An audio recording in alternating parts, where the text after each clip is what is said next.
George Soros is a billionaire, but somehow his own money isn't enough to fund the totality of his anti-American agenda. So, U.S. taxpayers had to step into the breach and help as well, and they did.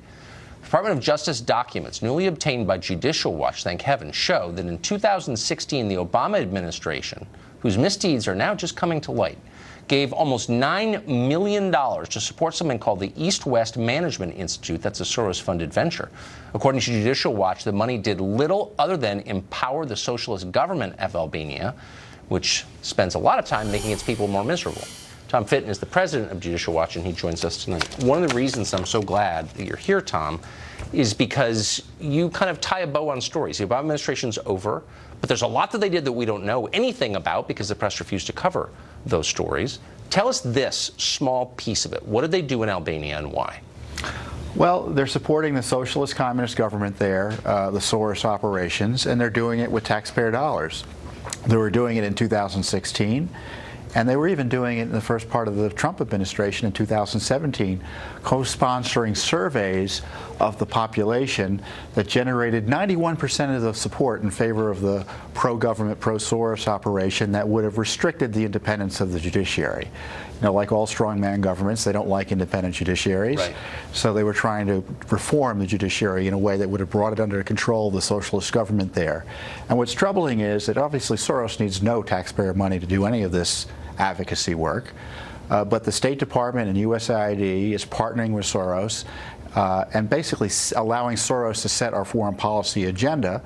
And then secondly, Soros's operations, according to these documents, were allowed to come into the State Department and provide technical reviews of other applications for other government money in Albania. But, I mean, George Soros hates the United States, and I'm judging that by the projects that he funds, all of which are designed to change the country as it is now or to thwart U.S. interests. So why in the world would any State Department give money to a Soros-funded operation? Well, it's not only in Albania. We have had four lawsuits at one point. Albania, Romania, he's active in Hungary, Guatemala, Colombia.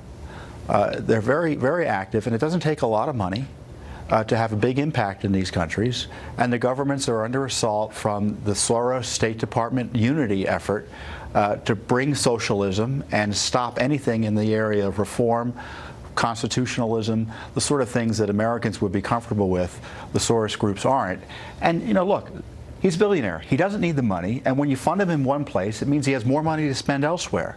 So if you don't like what Soros is doing here at home, you should know it's being indirectly subsidized thanks to the State Department and USAID, at least as long ago as 2016. So Soros is getting State Department money. Planned Parenthood, which is an arm of the Democratic Party, gets $500 million a year in taxpayer funds.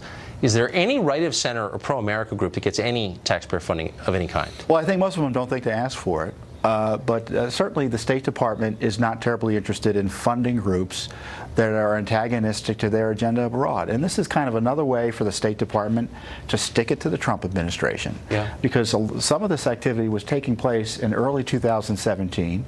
Again, attacking the idea of an independent judiciary in Albania. This is your tax dollars at work, and we had to sue to get the records. The more you know, the more appalling it is. And thank you for bringing this to light. I appreciate it. You're welcome. Tom Fitton. Big tech addicts you and your children to its products. It takes your private information and even empowers our military's enemies. What can be said in its defense? The latest part of our Tech Tyranny series is next with a defender of the industry. Stay tuned.